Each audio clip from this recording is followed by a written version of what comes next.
எப்படி வேறுபடுது அப்படின்னா, இன்னைக்கு காசு நெறைய வந்திருக்கு, காசு வரல அப்படின்னு தான் நீங்க புரிஞ்சுக்கணும். ஓகேவா? ஸோ வந்து இன்னைக்கு ரூ. 1000 போட்டிருக்கான்னா, ஓகே 2 டோக்கன் போட்டிருக்கான். அவன் கமிஷன் 500 பிளஸ் 500 அவன் ரூ. 1000 கொண்டு வந்து சூப்பர் சாட்ல போட்டுருவான். ஓகேவா?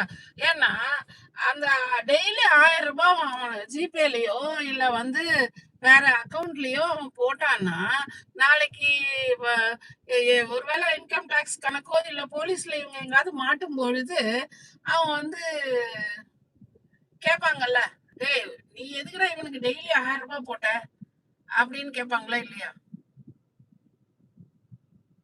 அவன் கேட்பாங்களா இல்லையா? அதனாலதான். அதனால என்ன பண்றாங்கன்னா, அந்த காச வந்து சூப்பர் சாட்ல போட்டுர்றாங்க. அதனால வந்து இப்ப வந்து வ கணக்கு வந்து டாலி ஆயிடுதுல்ல. அதுதான் மேட்டர். வேற ஒண்ணும் இல்ல. இப்ப புரிஞ்சுதா உங்களுக்குலாம்? ம்.